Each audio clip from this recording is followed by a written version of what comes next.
Tá, pessoal, vou explicar para vocês, antes de começar propriamente dita a dinâmica, como é que vai ser, como que a gente vai explorar esse tempo juntos aqui. É claro que, longe de mim a pretensão de querer ensinar para vocês a utilizar as variáveis estruturais do treinamento de força na prática da sua vida profissional em 1 hora ou menos. Óbvio que esse não é o objetivo aqui, mas sim trazer informações relevantes para que você consiga construir um pensamento crítico acerca desse assunto e tomar suas decisões, para, a partir daí, se você quiser investir em conhecimento, buscar esse conhecimento onde ele está disponível para poder avançar e se qualificar profissionalmente. A ideia vai ser tentar, pelo menos dentro da minha experiência, vou falar um pouco da minha experiência para vocês daqui a pouco, explorar com vocês aqui como relacionar esse conteúdo com o dia a dia de vocês. Então, considerando que a maior parte de nós aqui somos colegas, imagino que todos vocês sejam educadores físicos, fiquem à vontade para poder colocar os problemas do dia a dia de vocês, fazer as perguntas que são dúvidas do dia a dia de vocês, para quem sabe eu conseguir ajudar vocês dentro desse tempo aqui, ok? Então, para aquelas pessoas que não me conhecem, meu nome é Rafael Almeida, esse arroba que eu coloquei aí, o RSV Almeida, é o meu Instagram, onde hoje eu faço a maior parte da divulgação do meu trabalho, científica, esportiva, acadêmica, em termos de eventos, inclusive oportunidades de trabalho. Então, eu convido vocês a seguirem lá essa página para poder entenderem um pouco o que eu faço e por que eu vim a colaborar aqui na Link Education com vocês. Vou passar o slide aqui, vamos ver se vai dar certo aí para vocês.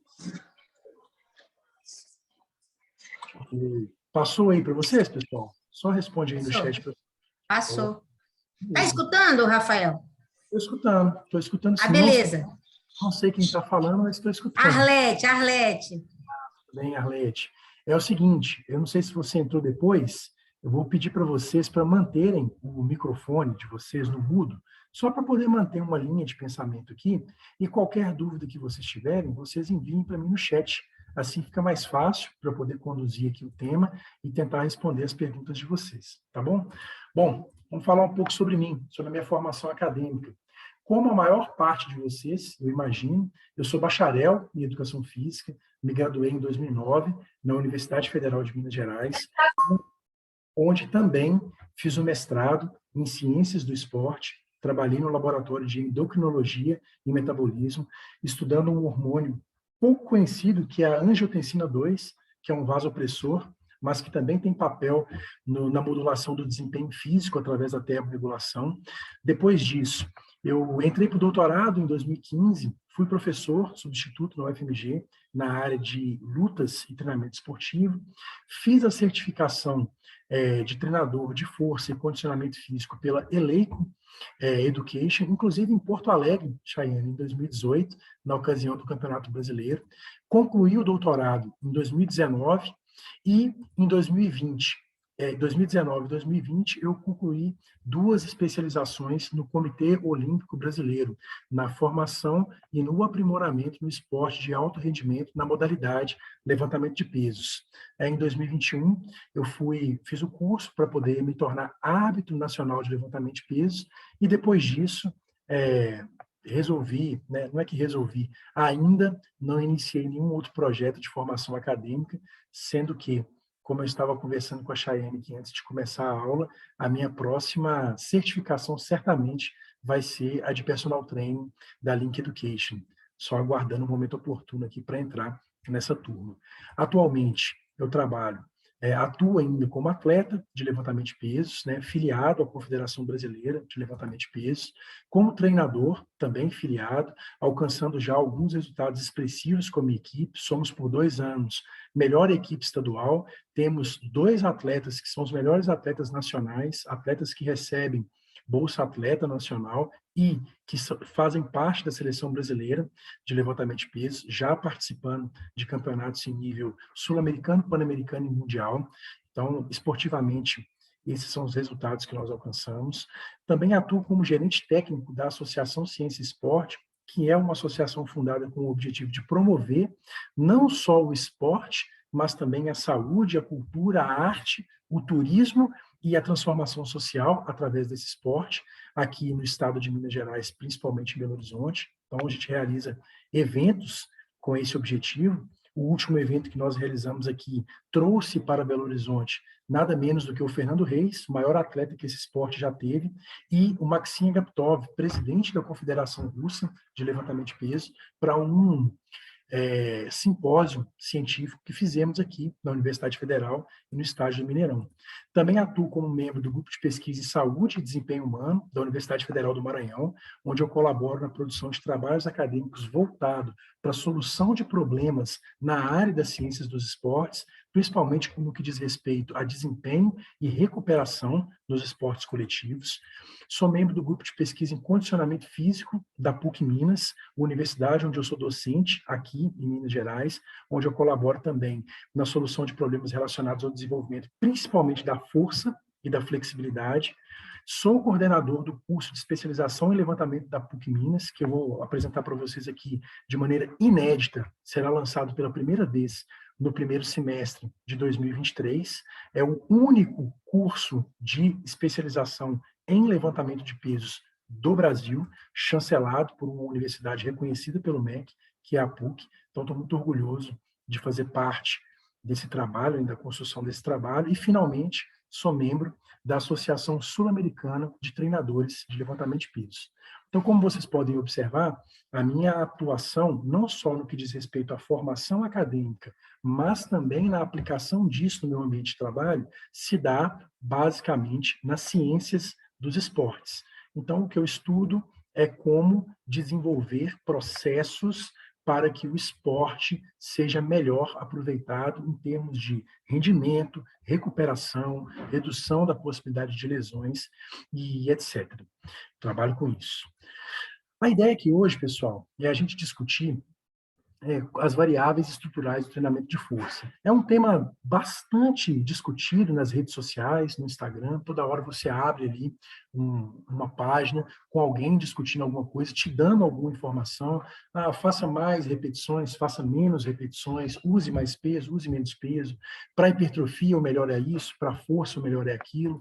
E o que eu percebo acontecer hoje, né, na área da educação física, principalmente, isso não só em nível de Brasil, mas em nível mundial, é a dificuldade de se selecionar informações fidedignas para implementar na sua estrutura de trabalho.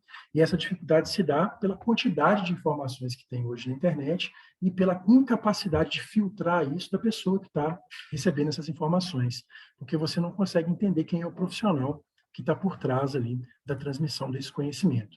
Bem, vamos falar sobre desempenho, a gente precisa entender como é que isso acontece, né? Então, vou falar para vocês qual que é o conteúdo dessa aula que eu vou dar para vocês aqui. Para entender variáveis estruturais, a primeira coisa que você precisa entender são os princípios do treinamento. Como é que o treinamento se organiza? Eu sei que a maior parte de vocês já teve um ou outro contato com isso, mas eu acho importante levantar essas questões para ajudá-los a entender como a gente vai manipular essas variáveis para poder obter as respostas que vocês estão querendo. Após discutir os princípios do treinamento, nós vamos discutir o que é carga de treinamento, nós vamos entender alguns problemas que existem relacionados a esse conceito e vamos entender como aplicar isso de forma efetiva no seu dia a dia de trabalho. Vamos entender como as variáveis estruturais são organizadas para elaborar programas de treinamento e, finalmente, vamos entender quais são as adaptações que a gente pode provocar com o treinamento de força, já que esse é o objetivo, utilizando essas adaptações para poder chegar onde a gente quer chegar. A Daiane está falando aqui que tem alguém com o áudio aberto aí. Não sei quem é, tá, o Daiane? Para mim aqui está ok. Então, se alguém aí ainda tiver com o áudio aberto, tiver tendo algum problema, tenta fechar, por favor, para poder todo mundo ouvir bem. Ok? Bom, vamos lá. Vamos imaginar a seguinte situação, pessoal. Eu coloquei um gráfico aqui para poder relembrar vocês sobre o que a gente faz. Então, a gente tem aqui um sujeito, ó, não sei se vocês estão vendo a minha setinha aí, a gente tem aqui um sujeito. Esse sujeito, ele tem um objetivo. Vamos imaginar aqui o esporte de levantamento de pesos para poder facilitar a ilustração dessa discussão. Então, o objetivo desse atleta é levantar 100 quilos no snatch. Quem aqui que está participando dessa aula não sabe o que é o levantamento de pesos, não sabe o que é um snatch, o que é um clean and jerk, nunca praticou, não tem nem ideia do que é isso. Coloca no chat aqui, só para eu saber se tem alguém aqui que não sabe o que é isso. E aí, você recebe essa pessoa que tem como objetivo levantar 100 quilos no snatch, que é um movimento competitivo, e você tem que treinar essa pessoa. E você tem um tempo para poder fazer isso. Então, nesse gráfico, no eixo Y, a gente tem o objetivo, imaginando que aqui no 100% ele vai ter atingido o objetivo dele, e no eixo X, a gente tem o tempo que ele vai levar para fazer isso. Professor, que tempo é esse? Tanto faz. Se fosse um concurso público, ele iria te procurar com 4 a 6 semanas para poder atingir o objetivo dele. Se for um ciclo olímpico, a gente está falando de 4 anos. Se for um macrociclo tradicional de um esporte como é o levantamento de peso, a gente está falando de 4 a 6 meses. Deu para entender? O tempo aqui, pessoal, vai variar de acordo com a sua realidade, naquilo que você tem disponível para poder trabalhar. Eu estou vendo aqui que tem algumas pessoas com problema, mas se vocês estão tendo problema, provavelmente é no celular ou no computador de vocês, porque o áudio está funcionando aqui para a maior parte das pessoas. Então, peçam ajuda aí para a Chayenne para tentar sanar isso. Bem, pessoal, então vamos fazer alguns exercícios aqui, hein? Como que seria a progressão da carga de treinamento para esse sujeito aqui? Você sabe que ele quer levantar peso, então vou dar aqui para vocês algumas opções. Tá? Opção A, pensa bem comigo. Olha para esse gráfico aqui. Se o meu objetivo, então, é levantar 100 quilos, eu vou colocar 100 quilos na barra, logo no primeiro dia, e todos os dias eu vou tentar levantar esses 100 quilos aí até o dia da competição. Pergunta para vocês, vai funcionar se eu fizer dessa forma? O que vocês acham? Se eu puser 100 quilos na barra logo no primeiro dia e tentar fazer essa pessoa acertar isso até o último dia disponível, isso vai funcionar? Bem, a expectativa é que não, não é? Tá bom, então vamos fazer o contrário. Vamos fazer assim, ó. Eu não vou fazer nada. Eu não vou treinar. Então eu vou seguir a minha vida normal e no dia da competição eu vou lá e vou tentar levantar 100 quilos. Vai funcionar? O que vocês acham? Opção 2. Embora seja óbvia essa pergunta, vocês conseguem perceber a quantidade de estudantes que vão se preparar para concursos públicos que têm prova física, mas agem dessa maneira? Ele se prepara para a prova teórica, de maneira intelectual, mas ele acredita que no dia da prova física, se ele for lá na raça, sem treinar, ele vai conseguir atingir o objetivo da prova. Então, olhando para esse gráfico aqui, a gente consegue entender que isso vai ser bem difícil. Faz sentido para vocês? Embora as pessoas façam isso. E essas pessoas virão a ser seus clientes. Então, eu acho importante que vocês entendam essa dinâmica. Bem, tudo bem. Vamos tentar de uma outra forma, então. Eu vou começar aqui de maneira mais leve, mas eu já vou logo jogar esse cara para poder levantar 60, 70, 80 quilos e vou tentar chegar o mais rápido possível, próximo de 100 quilos, para ele poder treinar e atingir o objetivo dele lá. Faz sentido? Bem, um pouco mais, né, do que ou tudo ou nada. Faz um pouco mais de sentido. Mas a chance desse sujeito não suportar essa carga de treinamento aqui é bem grande, pela velocidade com que você está aumentando a carga de treinamento. Todo mundo aqui, eu imagino, pratica alguma atividade física. Se tem alguém me ouvindo aqui que não pratica nenhuma atividade física, é sedentário, se manifeste, por favor, para eu poder saber. Ó, deu um bizil aqui. Deixa eu voltar aqui. Ó, deu um bizil estranho aqui na tela. Vocês estão vendo isso aí? Isso aqui é engraçado. Isso aqui não está na minha apresentação, não. Mas está aparecendo aí para vocês uma coisa verde na tela? Isso aqui Tá aparecendo, Rafael. Vou interromper aqui rapidamente e vou apresentar de só um instante.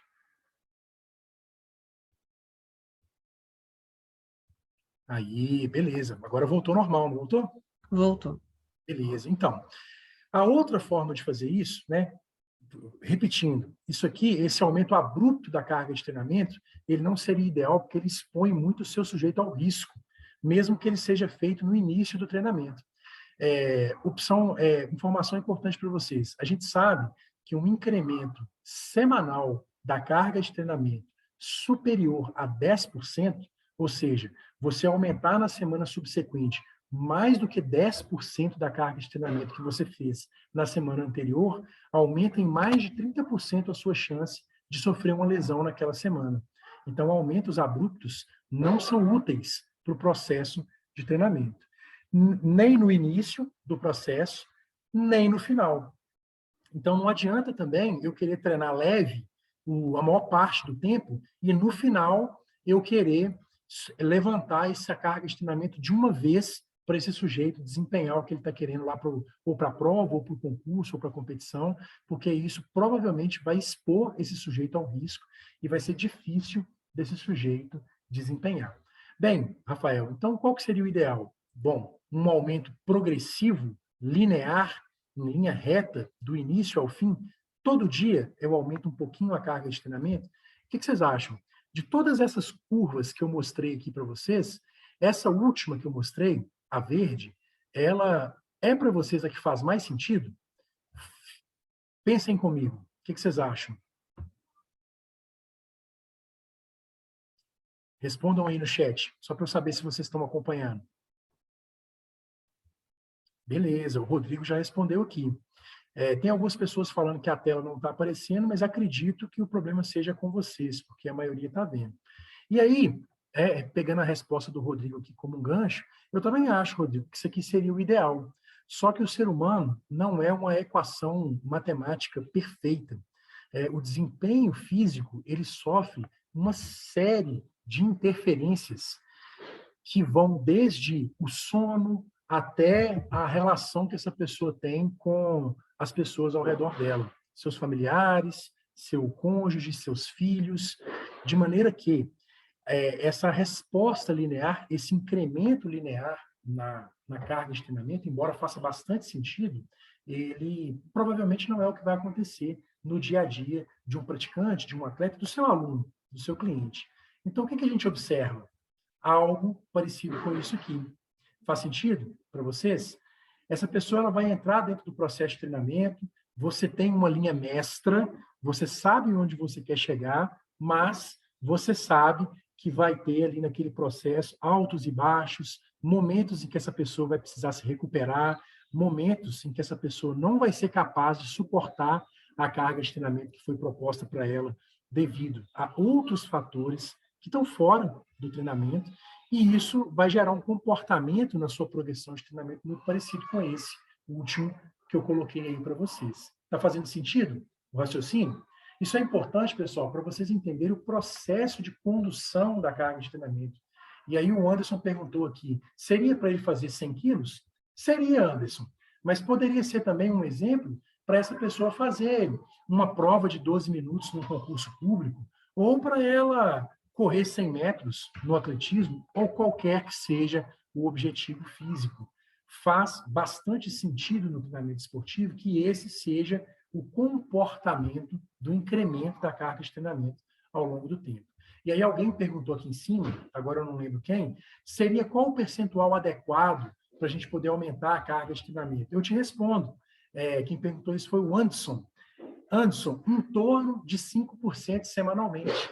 Mas essa informação é pouco útil se você não souber como processar isso dentro de um todo. Está fazendo sentido? Vamos falar mais sobre isso no final. E aí, para nos orientar com relação à construção desse processo aqui, que tem início, meio e fim definido, então a gente sai de um ponto zero, a gente tem um tempo para trabalhar e a gente busca um certo objetivo. A gente sabe que dentro desse objetivo a gente vai sofrer interferências de outros fatores, a gente precisa de organizar isso com base em alguns princípios. E aí a Thay está falando aqui, ó, periodização em mulheres não funciona muito bem, porque a mulher ainda por cima está sujeita ao ciclo menstrual. Então eu concordo com você. Poderia ser um vale desses aqui, ó, um momento em que essa mulher está passando pelo ciclo menstrual, dependendo de qual é o esporte que ela pratica. Poderia ser um vale desse aqui também, a perda de um familiar, ou o término de um relacionamento, ou uma noite mal dormida, porque foi para uma festa. Vocês estão entendendo? todos esses fatores vão interferir na forma como esse sujeito vai desempenhar. E aí, como que a gente pode organizar isso? Da seguinte maneira: você tem aqui um sujeito, você quer sistematizar um conjunto de estímulos para poder provocar uma adaptação no sistema desse sujeito, que pode ser um sistema neuromuscular, pode ser um sistema cardiovascular, pode ser um sistema endócrino. Você tem, né, você pode impactar qualquer sistema desse sujeito com uma carga de treinamento. E é importante você entender, obviamente, né, como realizar isso, como transformar isso num sistema que funcione, que gere adaptação nesse sistema que você está buscando, né? Aqui nesse exemplo que a gente está dando, é o sistema neuromuscular. A gente está falando de cérebro, a gente está falando de músculos, ossos e tendões, que é o que vai aumentar a força do sujeito. Tudo isso visando adaptação. Porém, pessoal, toda sessão de treinamento, além de um potencial adaptativo, possui um potencial de fadiga. Toda sessão de treinamento que você propõe, toda carga de treinamento que você propõe, ela pode ter um potencial adaptativo e ela gera uma certa quantidade de fadiga. Quando que você obtém os resultados que você busca? Quando a adaptação é maior do que a fadiga produzida. Tem algumas frases de efeito na internet muito interessantes, entre elas, um programa de treinamento que cansa, todo mundo consegue prescrever. Um treino difícil, todo mundo consegue fazer, mas isso não é treinamento. Treinamento não é fazer um treino que cansa. Treinamento é repetir sistematicamente um treino que, além de cansar, tem um potencial adaptativo maior do que a fadiga que ele está gerando. E treinamento esportivo é manejar a fadiga para que você consiga fazer o que a gente entende como um treino pesado mais vezes no tempo para atingir mais rápido o nosso objetivo. Está fazendo sentido para vocês? O Fabrício perguntou aqui, professor, para melhorar a performance e manter os resultados já obtidos, qual a frequência de semanal de treinamento que eu devo fazer, respeitando o descanso e a alimentação corretos? Fabrício, pergunta muito boa. A frequência é determinante. Eu poderia responder para você que várias coisas. 3 vezes é o que o Colégio Americano de Medicina Esportiva preconiza como um mínimo. A gente já sabe que, dependendo de como for configurado, uma vez é suficiente para poder manter a força máxima obtida, mas a gente sabe também, de acordo com algumas revisões sistemáticas, que quanto maior for essa frequência, maior é a velocidade dos ganhos, desde que você consiga manejar a fadiga para que o potencial adaptativo seja maior do que a fadiga provocada. Vou contar um caso para vocês aqui.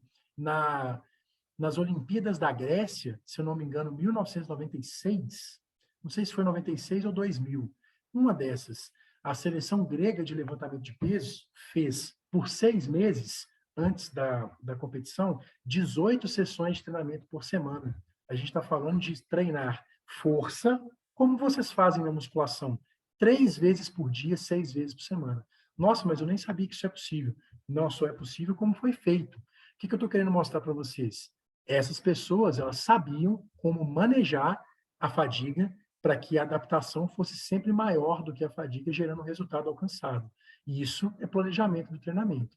E aí a Deb pelo Mundo me perguntou aqui, poxa, como identificar a fadiga? Como entender que não é cansaço? Aí a primeira pergunta, Deb, é o seguinte, né? Qual que é a diferença entre cansaço e fadiga? Antes dela, o que é fadiga?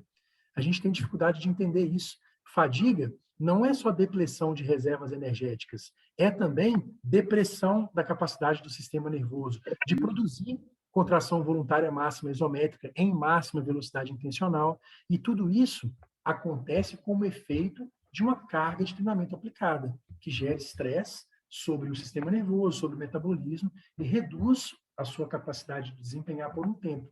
Essa é a teoria da síndrome geral da adaptação, que eu acredito que os senhores já devam ter, já tiveram contato com isso em algum momento na sua formação acadêmica.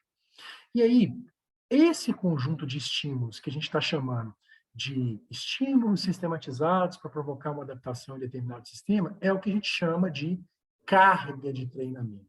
Então, a carga de treinamento é um conceito teórico que ilustra a organização de um programa de treinamento, de um estímulo para provocar essa adaptação que a gente está buscando no sujeito. E o primeiro componente da carga de treinamento é o volume, que diz respeito à quantidade de tarefa que se faz. Número de séries, número de repetições, número de exercícios, tempo de duração, distância, tudo isso dá uma ideia de volume. O iPhone aqui, eu não sei quem está perguntando, professor, você está exemplificando com casos de alto rendimento. Você pode exemplificar treinamento com objetivos específicos, apenas de aumento da força, e para alunas mulheres, 40 mais? Eu não sei o seu nome, mas a resposta que eu tenho para te dar é a seguinte: o raciocínio é o mesmo. O corpo de uma mulher de 40 anos que busca aumentar a força, ele responde da mesma maneira que o corpo de uma criança que tem 13 anos que está buscando aumentar a força. É claro que eles são diferentes com relação à velocidade da resposta, magnitude da resposta, mas se você compreender os mecanismos, Vanessa, você vai entender que eu não estou falando de alto rendimento. Eu estou falando de treinamento para qualquer pessoa, que se baseia na interpretação desses mecanismos adaptativos, fisiológicos, para que, através da carga de treinamento, você consiga fazer a sua aluna, mulher, 40 mais, aumentar a força dela. Acompanha comigo que você vai entender. Além do volume, que representa a quantidade do que se faz, outro componente da carga de treinamento é o que se chama de intensidade, que é o grau de esforço relativo ao máximo. Muita gente confunde intensidade com dificuldade. Não necessariamente o fato de ficar mais difícil significa que ficou mais intenso. A melhor maneira hoje de entender intensidade, sabendo que esse termo tem limitações, é você entender a intensidade como o quão perto da capacidade máxima naquela tarefa você está treinando. Então, vamos imaginar que a capacidade máxima de alguém na tarefa agachamento seja 200 quilos. Então, você sabe que se você estiver treinando com 80% de 200 quilos, vai dar 160 quilos, você está com uma intensidade maior do que se você estivesse treinando com 50% de 200 quilos, por exemplo, 100. Então, a intensidade ela se refere ao grau de esforço. E como que ela é medida? Pela velocidade de movimento, pelo peso que você está utilizando, pela frequência cardíaca, dependendo da demanda energética. Então, a intensidade é um componente da carga de treinamento que se interrelaciona com o volume. Né? Quanto maior o volume, menor a intensidade. E quanto maior a intensidade, menor o volume. O que você pode fazer de menor intensidade hoje, no seu dia a dia? É ficar parado, repouso. Então, no repouso, como a gente está agora, a gente consegue ficar um volume bem grande, que é o tempo de duração da sua vida. Agora, se a intensidade for máxima, por exemplo, um tiro de 100 metros na maior velocidade que você consegue, você vai conseguir fazer isso durante alguns segundos e depois você vai ter que parar, porque você não tolera um volume muito grande nessa maior velocidade. Vocês estão acompanhando, pessoal? Todo mundo aqui sabe o que é interdependência volume-intensidade? Essa relação inversamente proporcional entre esses dois componentes da carga de treinamento que determinam como a gente realiza o nosso planejamento no dia a dia? Só responde sim, já ouvi falar sobre isso, ou não, nunca tinha ouvido falar, só para poder saber. Aí outros componentes da carga de treinamento, né? Frequência, que é o número de sessões de treinamento num determinado tempo, ou por semana, ou por dia. Aí a gente tem duração, que é o tempo que dura essa atividade. Por exemplo, muita gente hoje gosta de controlar a duração da repetição. No laboratório que eu trabalhei, tem uma linha de pesquisa investigando só isso. Faz a ação concêntrica em 2 segundos, a ação excêntrica em 4 segundos, e investiga o efeito disso nas respostas de força, de hipertrofia. É uma forma de controlar o movimento, né? O tempo que dura, o tempo de atividade. E, por fim, a densidade, que é a relação entre estímulo e pausa. Bom, como que é isso, professor? Se você faz treinamento intervalado de alta intensidade, é bem provável que a densidade é baixa. Por quê? Porque você dá um estímulo em alta intensidade por exemplo, um tiro de 1 minuto na maior velocidade que você conseguir, e depois você tem que descansar mais do que 1 minuto para poder conseguir fazer isso de novo. Então, quando você divide o tempo de estímulo pelo tempo de pausa, a densidade é baixa.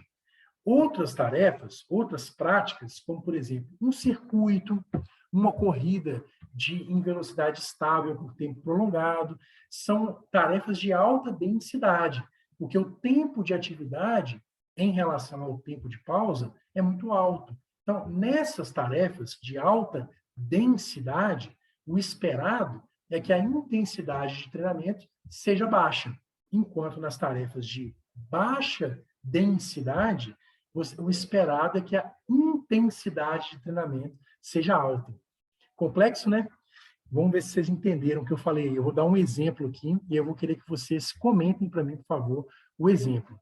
Mas, antes disso, eu vou responder a pergunta do Fabrício aqui. O senhor acha viável volume e intensidade altos, como o TXN periodiza? Fabrício, eu não conheço o trabalho do TXN. O que eu entendo é o seguinte: se você está realizando um treinamento com alto volume e alta intensidade, tudo me indica que você não vai ser capaz de repetir isso com uma frequência muito alta. Como eu falei na brincadeira que eu fiz aqui um pouco antes, todo mundo tolera um treino pesado. Agora, tolerar uma semana, um bloco, um mesociclo, um macrociclo de treino pesado, isso aí não é para qualquer um. Já tentaram fazer isso no passado, sabe, Fabrício? A escola búlgara de levantamento de pesos treinava dessa forma. Treinos máximos até o 1RM todos os dias, de manhã, de tarde, de noite. Mas naquela época, numa época em que a cultura socialista imperava, as drogas, que não só as drogas que vocês conhecem como melhoradoras do desempenho, hormônios, etc., mas outras drogas, opioides, drogas para recuperação, eram muito mais utilizadas. Então, isso permitia uma fisiologia que não é comum, né, do ser humano, e que hoje não é possível de se replicar aqueles métodos de treinamento lá, porque sem as drogas, tolerar aquilo era impossível. Então, eu recebo com estranheza uma prescrição em que tanto a intensidade de treinamento quanto o volume é alto, com uma frequência alta. Isso faz pouco sentido do ponto de vista da teoria do treinamento. Está fazendo sentido para vocês? Então, olha só, vou dar um exemplo aqui. Agachamento costas, tá bom? Nós vamos fazer um agachamento costas. A gente vai fazer 6 séries de 3 repetições máximas. Significa que o peso que está na barra, ele não consegue fazer nenhuma repetição a mais. E para conseguir fazer 6 séries disso, nós vamos dar pausas de 5 minutos. Beleza? Em geral, vou dar uma informação para vocês aqui. 3 RMs está muito relacionado com uma intensidade próxima de 85% do máximo. Então, esse é um treino de alta ou baixa densidade. Alta ou baixa densidade? Responde aí para mim no chat. Alta ou baixa? Quero ver. Vamos ver se vocês estão acompanhando. Dou-lhe uma, dou-lhe duas. Ninguém? Baixa densidade. Por quê? Porque o tempo de pausa é maior do que o tempo de estímulo. Muito bom. Sendo um treino de baixa densidade, esse é um treino de baixa ou alta intensidade? Alta ou baixa? O que vocês acham? Muito bom, Mariana. Muito bom, pessoal. É isso. Vocês entenderam a ideia. Óbvio que vocês são profissionais, o que a gente está fazendo aqui é só relembrar algumas coisas. Então, qual que é a nossa missão, pessoal? É sistematizar isso aqui para poder provocar no sujeito uma carga de treinamento que gere mais adaptação, gerando resultado, contrapondo a fadiga produzida. Está fazendo sentido? Só que isso aqui é um conceito teórico, né? O que é volume? O que é intensidade? E para poder provocar isso, a gente finalmente manipula as variáveis do treinamento.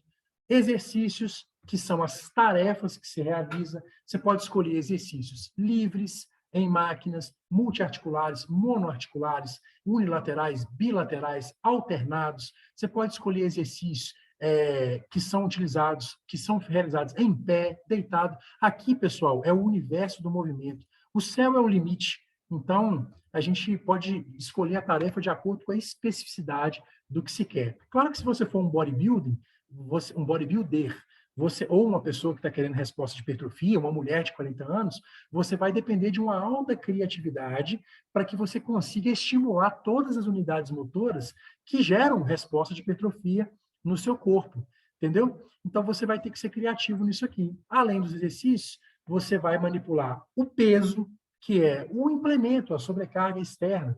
A gente já sabe que para respostas de hipertrofia, a sobrecarga externa ela tem baixa relevância desde que você esteja próximo da falha, com 1 ou 2 repetições da reserva, no máximo, mas para o treinamento de força tem altíssima relevância, sendo que a literatura atualmente indica que você, se treinado, precisa trabalhar com percentuais próximos ou superiores a 80% da capacidade máxima para que você tenha resultados contínuos no aumento da força e da massa muscular. Além disso, você pode manipular o número de séries, e isso tem a ver não só com o aumento da ativação dos músculos que você está recrutando, que cresce até por volta da 4ª, 5ª, no máximo 6ª série, e depois atinge um platô e cai, indicando que um número maior de séries do que isso pode não ser necessário para poder gerar respostas ótimas de força e hipertrofia, bem como o número de repetições, que hoje a gente já sabe que a gente não conta mais repetições do jeito que a gente contava antigamente. 3 séries de 10, 3 séries de 8, faz muito mais sentido a gente contar o número de repetições que faltaria para você chegar até a falha naquela tarefa, porque assim você vai aproveitar o maior número de repetições eficientes para gerar respostas de força, hipertrofia, até mesmo de resistência de força. Hoje a gente já sabe que uma reserva de 1 a 2 repetições aí seria o ideal para isso. A gente vai manipular também o número de sessões, já adiantei para vocês isso, né? É uma outra variável. Quanto maior o número de sessões, desde que isso não acumule fadiga, maior é a velocidade da resposta, podendo você fazer isso aí dentro de uma semana, de um dia. Você também vai manipular a pausa, principalmente pensando na conservação de certas variáveis mecânicas, como, por exemplo, a velocidade máxima intencional. O levantamento de peso, por exemplo, é um esporte que depende muito de velocidade, então você precisa manipular a pausa para que você consiga conservar essa velocidade, para que você utilize o sistema de fornecimento energético correto, que é o fosfagênico, dependente de creatina fosfato, e cuja renovação depende de um tempo aumentado de pausa.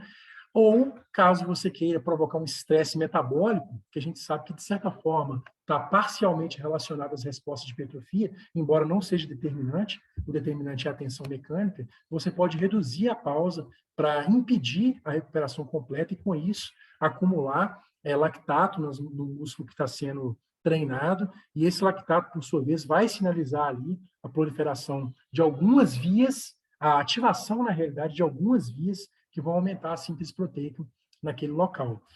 Você pode também manipular a amplitude de movimento, sendo que quanto maior a amplitude de movimento, maior o tamanho das respostas, não só de força, mas também da massa muscular. A gente sabe que as unidades motoras que são recrutadas para realizar a tarefa são específicas da amplitude treinada, então você não conseguiria estimular todas as fibras do seu músculo se você restringisse a amplitude de movimento dele. Embora isso seja desejado de vez em quando você vai fazer um exercício específico para corrida, ou para o jiu-jitsu, ou quando o atleta está lesionado, está com dor. É importante entender como manipular a amplitude de movimento para buscar suas respostas.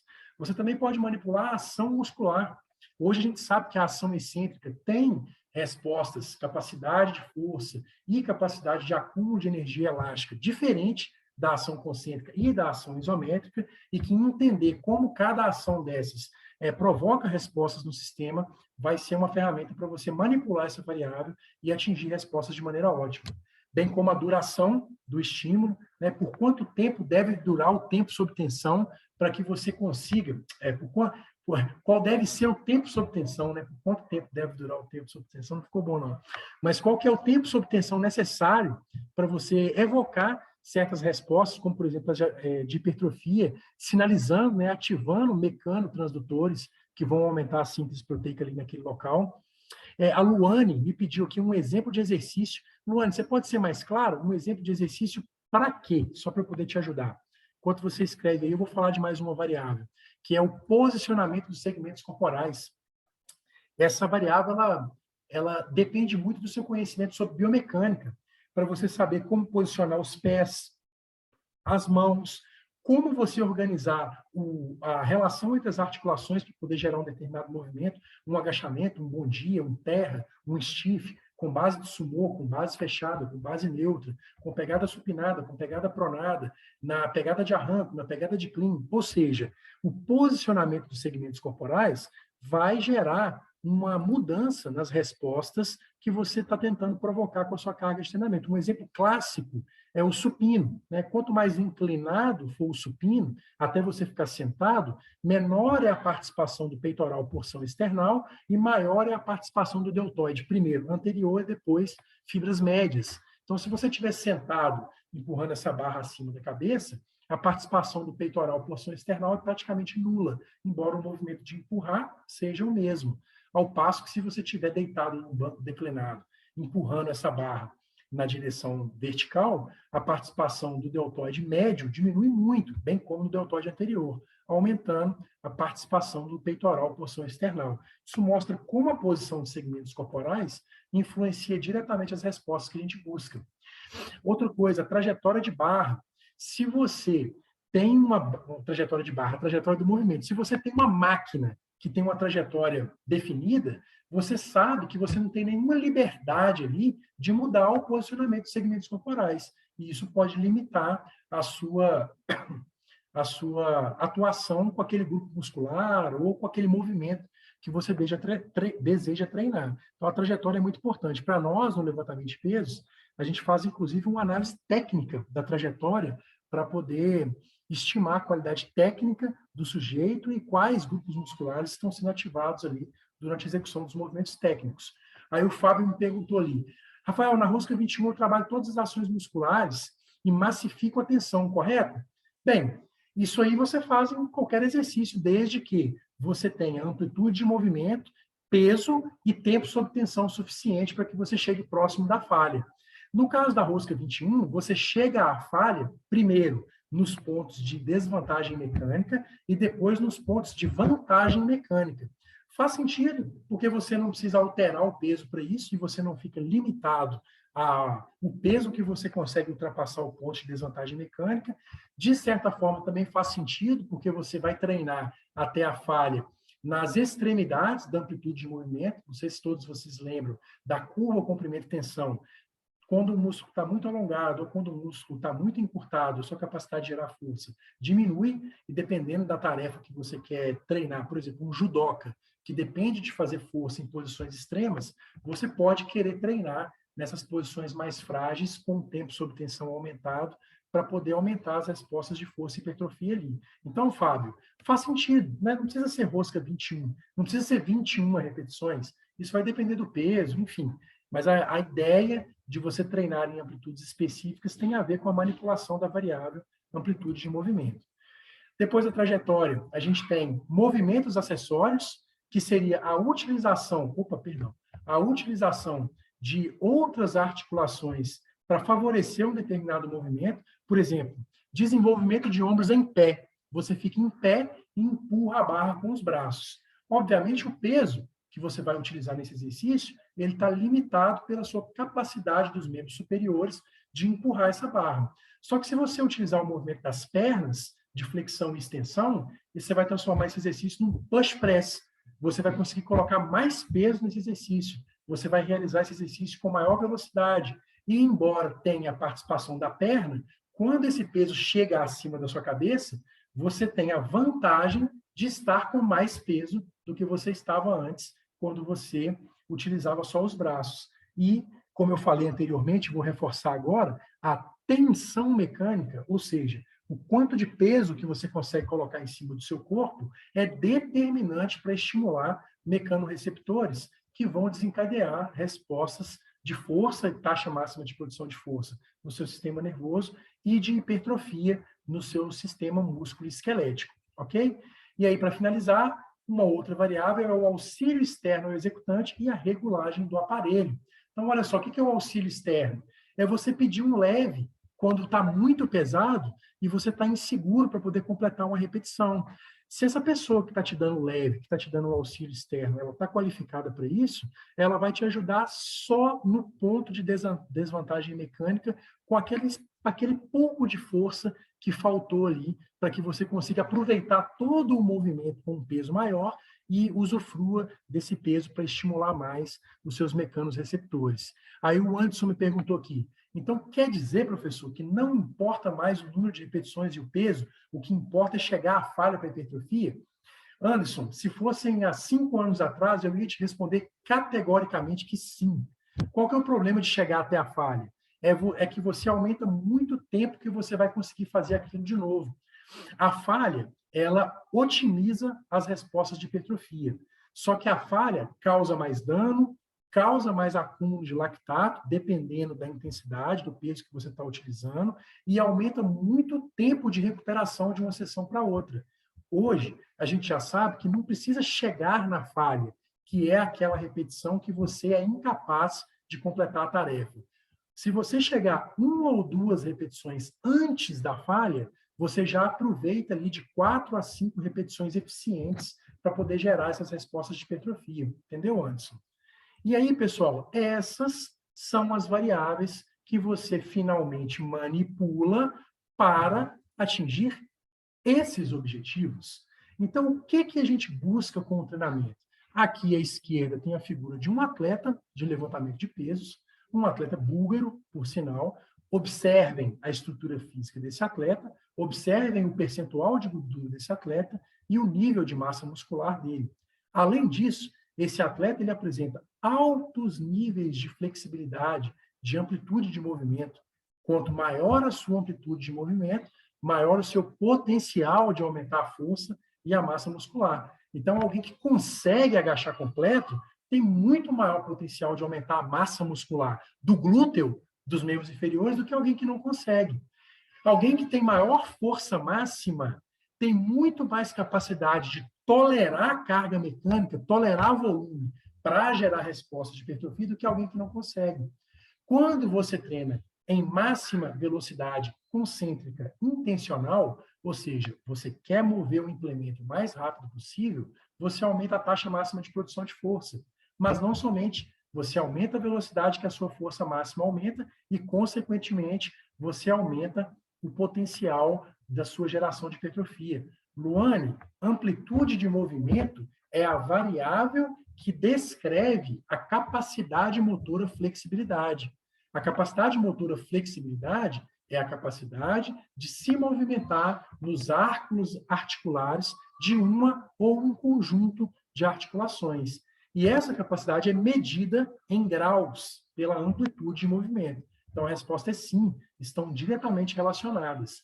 Além disso, pessoal, treinar dessa forma que eu falei para vocês, principalmente utilizando os movimentos do levantamento de pesos, aumenta a altura de salto, a velocidade máxima, a densidade óssea e o VO2 máximo. Olha só que interessante. Treinar com pesos acima da linha do coração parece, por uma questão mecânica, hidráulica, provocar uma sobrecarga no coração que vai gerar um efeito positivo, uma hipertrofia positiva, aumentando a capacidade do sistema. Então, atletas que treinam força dessa forma, que eu acabei de falar para vocês, baseado nessas variáveis, têm maior VO2 máximo que a média da população. Além do treinamento de força, está diretamente relacionado ao aumento da secreção de hormônios que estão relacionados a um ambiente mais anabólico, como é o caso da testosterona e do hormônio do crescimento, e a redução da relação entre o testosterona e o cortisol, que é um hormônio estressor que impede a velocidade dos ganhos da massa muscular. Então, treinar com pesos dessa maneira tem um impacto positivo na sua fisiologia para poder gerar resposta de força e hipertrofia. Então, Raquel, a sua pergunta é, trabalhar com o aluno mobilidade ajuda na flexibilidade? Estou entendendo, Raquel, que por mobilidade você quer dizer exercícios de alongamento. Esse termo mobilidade, ele não está adequadamente empregado quando você o relaciona à amplitude de movimento. Mas não importa, eu entendi o que você quis dizer. A resposta é sim. Quanto maior for a amplitude do seu sujeito, do seu cliente, do seu aluno, maior é o potencial de aumentar a força e a massa muscular dele, bem como menor é o risco desse sujeito de sofrer um dano, uma lesão durante a sua prática. Deu para entender, pessoal? Então, o que eu queria dizer para vocês? Esse curso, essa aula, na verdade, ela é uma degustação de um curso que eu preparei para vocês, juntamente com a Link Education, denominado Levantamento de Pesos, Hipertrofia e Emagrecimento. Enquanto vocês mandam as dúvidas de vocês aí, eu vou falar um pouco sobre esse curso para vocês, que vai ser oferecido para vocês com uma condição extremamente única pela Chayenne, que é o término dessa aula. Nesse curso, eu vou abordar com vocês, pessoal, quais são os mecanismos adaptativos do sistema músculo-esquelético, como a resposta de hipertrofia acontece e como manipular essas variáveis que eu acabei de falar para vocês para provocar essas respostas de maneira ótima em homens, mulheres, crianças, idosos, grávidas, atletas, praticantes recreacionais, não importa, o mecanismo é o mesmo. Desde que você compreenda esse mecanismo e compreenda como controlá-lo ao longo do tempo e manipulá-lo para que você consiga obter estímulo contínuo acima da fadiga, você vai melhorar a forma como você prescreve para o seu aluno, para o seu cliente. E isso envolve tudo que foi discutido aqui. Aumento da flexibilidade, como que ela impacta na resposta de hipertrofia. Eu tenho certeza que se você é profissional de educação física, está me ouvindo agora, e trabalha com mulheres, a maior parte dos seus clientes deseja emagrecimento e aumentar a massa muscular de membros inferiores e glúteo. Não todos, eu sei que tem algumas pessoas que vão falar assim, mas eu não quero aumentar minha massa muscular, mas a maioria vai desejar isso. Só que para poder gerar essas respostas de maneira ótima, e aí eu vou abrir um parêntese aqui, entre no YouTube ao término dessa aula e observem os glúteos dos levantadores de peso. E aí vocês vão entender o que eu estou falando. Para poder entender como provocar essas respostas, vocês precisam entender qual é a arquitetura desse músculo e como essa arquitetura pode ser influenciada por diferentes exercícios para provocar essa resposta de hipertrofia que gere um aumento harmonioso, que gere uma resposta esteticamente desejável. Isso também vai ser discutido no nosso curso.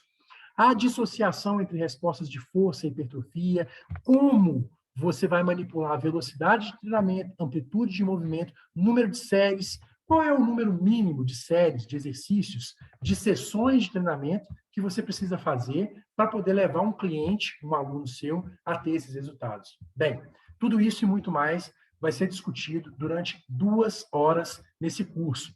Além disso, eu vi que tem algumas pessoas aqui que não praticam, nunca tiveram contato com o levantamento de pesos.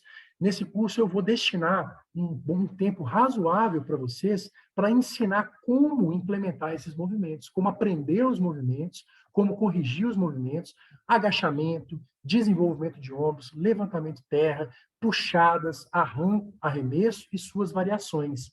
Esses exercícios, pessoal, compõem a preparação física da maior parte dos atletas, da maior parte dos esportes, da maior parte do mundo.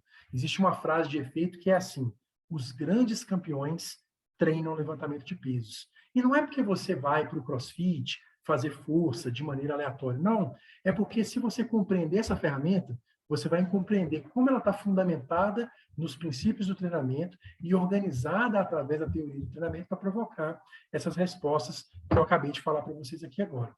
Então, o que eu tinha para dizer para vocês hoje é isso. Eu agradeço a atenção de vocês. Abro para as perguntas. A gente tem aqui 4 minutinhos, caso vocês queiram me perguntar alguma coisa, fazer algum comentário. Se quiser abrir o microfone agora, fica à vontade. E eu vou deixar o encerramento aqui por conta da Chayenne, para ela me sinalizar a hora de interromper aqui com vocês. Beleza? Vou lançar uma pergunta aqui. Gostaram? Aprenderam alguma coisa nova? Viram uma visão... tiveram uma visão diferente do que vocês estão fazendo hoje no mercado de trabalho? Porque eu dou aula em vários cursos de pós-graduação e alguns de graduação. E, às vezes, quando eu apresento essas informações para alguns alunos, eles ficam um pouco chocados.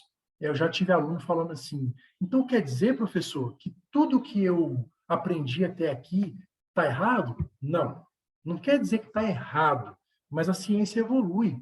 Então, é importante você acompanhar os estudos mais recentes para entender que existem formas mais adequadas de se realizar o mesmo trabalho que a gente realizava antes.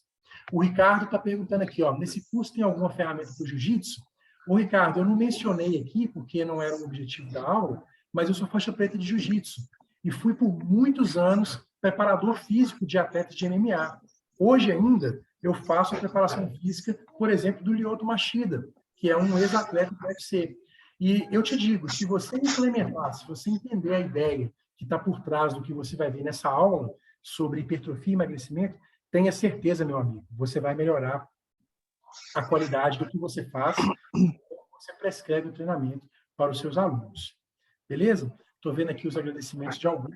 Muito obrigado. Peço que vocês indiquem para os colegas de vocês, né? Aqueles que não me conhecem. Eu não sou uma pessoa popular, né, no Instagram, nem na internet, mas eu sou uma pessoa que leva o treinamento esportivo, o esporte, o levantamento de peso e a educação física muito a sério. Então, eu estou aqui para poder mostrar para vocês o que está de mais atual na área das ciências dos esportes e aberto à discussão para a gente poder evoluir juntos, né? Esse curso, ele já foi editado para vocês. Os detalhes técnicos, pessoal, eu vou pedir para vocês coletarem com a Chayenne, porque ela é responsável por isso. A Luane está perguntando se o curso é muito avançado. A resposta é não. Eu vou dar para vocês uma base teórica, assim, mais aprofundada do que essa que eu dei aqui nessa aula, para você ser capaz de entender o que vai ser discutido lá. E essa aula que você acabou de ver aqui, por si só, já é uma peça do quebra-cabeça que vai te auxiliar a entender o que está por trás, né, do treinamento esportivo. E para te ajudar também, pessoal, a não cair nas enganações da internet. Acho muito importante que você desenvolva um pensamento crítico para entender de onde extrair informação verdadeira. Nesse sentido, peço que vocês sigam lá a minha página, o SB Almeida, vou colocar para vocês aqui de novo, e indiquem para os amigos de vocês, porque Muito bom. nós aqui da Link Education temos vários cursos preparados para vocês no futuro, e eu pretendo colaborar muito com vocês aí ainda nesse sentido, inclusive no jiu-jitsu. Tá? A gente está com a ideia aí de fazer algo nas lutas, não só na parte de preparação física, mas também na utilização do jiu-jitsu como uma ferramenta de trabalho mais dinâmica, né? No dia a dia de trabalho. Então, eu conto com vocês no futuro nesses cursos aí. Está aí o meu @. Agradeço. Perfeito. Nós que agradecemos, Rafael. Nós temos mais duas perguntas, dois alunos aqui. Anderson, pode falar. Tem uma pergunta? Sim, professor, segundo o que você falou e as literaturas, não sei se eu entendi errado, nós temos normalmente janelas, né, da musculação para cada tipo de, para força, por exemplo, para potência, enfim, você entende, né, aquela janela de 8 a 12 para hipertrofia, de 1 a 6 para força e tudo mais, né, com aquele percentual de RM estipulado para que você chegue nesse resultado, né. Se eu entendi errado, nesses últimos estudos quer dizer que não precisa, não tem nada a ver mais com o peso, por exemplo, que eu coloco, tanto que eu cheguei à falha desse exercício. Anderson, é complexo, né? Dá um nó na cabeça da gente, porque é diferente de tudo que você ouviu. Quando você pega esses trabalhos aí, Anderson, por exemplo, do Steven Fleck e do William Kremer, que foram precursores do treinamento de força na área da educação física, década de 80, de 90, o que eles preconizam é isso mesmo. Quando você treina, por exemplo, de 1 a 6 repetições, você aumenta mais a força.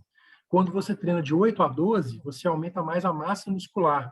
E quando você treina de 15 para frente, você aumenta mais a resistência. Mas olha só que maluco. E se eu treinar 7, eu não aumento nem a força e nem a massa muscular, ou eu aumento a força e a massa muscular? Entendeu? Aumenta tudo, né? A gente brinca com isso aí, porque, na verdade, não é isso que determina.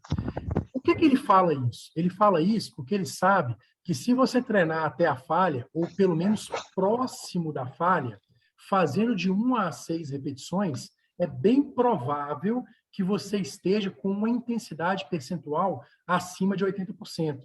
E ele sabe também que se você for um indivíduo treinado, você vai precisar de treinar acima de 80% para poder provocar essas respostas.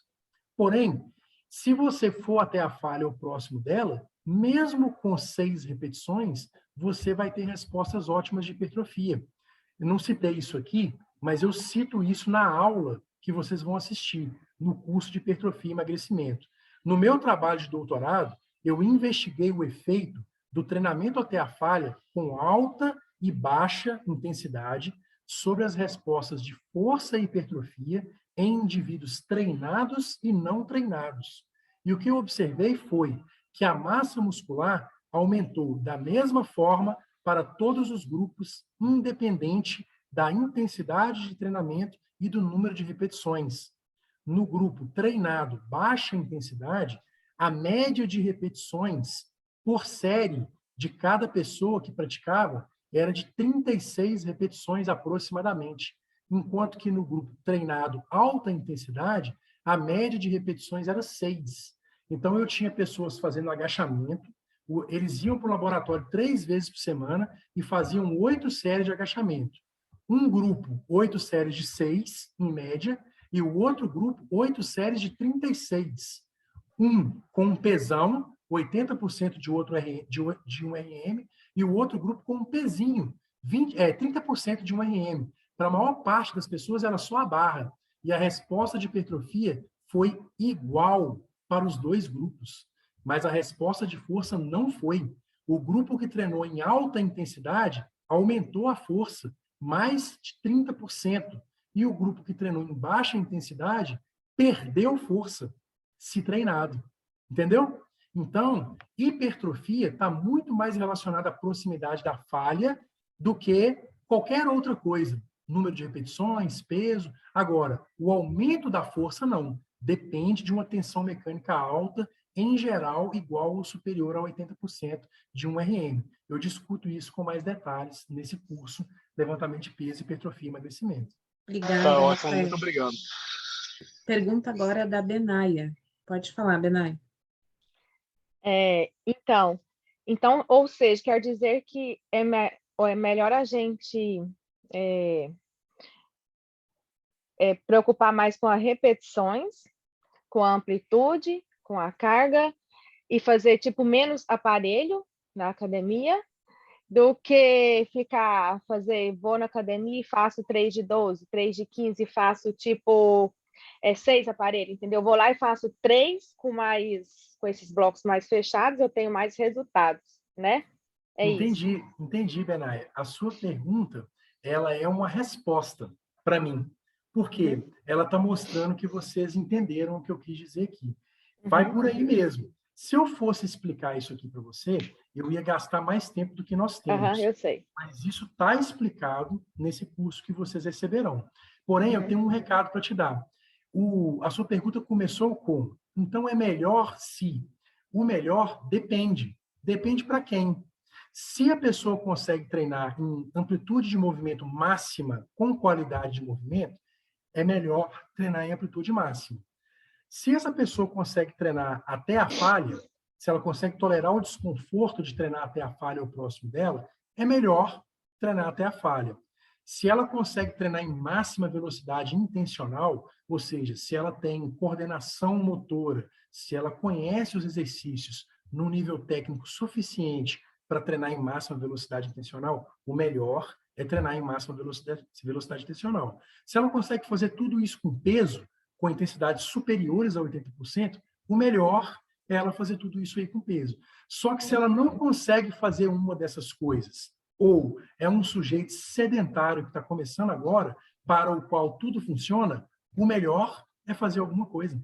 O melhor é fazer o que dá dentro do conforto e da tolerância desse sujeito, mas tendo em mente aquele primeiro gráfico que eu mostrei para vocês. Ele tem um ponto de partida, que é tudo vale, e ele está caminhando para uma direção. Lá, naquele ponto onde você quer chegar, é onde o seu planejamento vai afunilar para fazer para ele o que é mais específico para aquilo que vai melhorar o corpo dele mais rápido. Entendeu? Eu quero dizer. Então, para mim é impossível responder a sua pergunta, porque eu teria que te rebater com para quem? Por quanto tempo? Entendeu? Qual é o objetivo dessa pessoa? Todas essas variáveis, todos esses fatores precisam ser levados em conta para eu poder te dar essa resposta. Mas eu acho que você entendeu. Só agradecer, excelente webinar, muito obrigada, Rafael, acredito que todos tenham gostado. Pessoal, nós vamos enviar o certificado para todos agora que estiverem presentes nessa foto, então eu estou com 2 telas aqui, quem puder abrir a câmera, renomeie o seu nome no Zoom, tá bom? Para a gente poder depois fazer o envio dos certificados. Falando um pouquinho sobre o curso do Dr. Rafael, que a gente vai liberar agora o link da inscrição no grupo do WhatsApp, tá bom? Então, o valor promocional até às 4 p.m. de Boston, até às 17 horas, horário de Brasília, é de $60, tá bom? Então, aproveita, corre lá, faz a sua inscrição e depois eu vou chamar cada um de vocês que tem interesse, tá bom? Demais perguntas, eu vou liberar para vocês poderem conversar também, tá? No WhatsApp, o Dr. Rafael vai estar ali, então ele talvez responda as perguntas de vocês, tá? Podem fazer as perguntas ali também. Então, vamos Legal. fazer a nossa foto aqui. 1, 2, 3. Aí, aguentem o sorriso, só um pouquinho. Que eu vou para a segunda tela aqui, só um minuto. 1, 2, 3 e... Foi. Muito obrigada, pessoal. Excelente tarde, excelente domingo. Obrigada pela participação de todos e até o próximo webinar. Pessoal, parabéns a todos. Qualquer dúvida, só mandar lá no chat. Valeu. Tamo Tchau, tchau. junto. Valeu, Valeu, obrigado. galera. Valeu, Rafael. Tamo junto, irmão. Vamos Valeu, junto. valeu.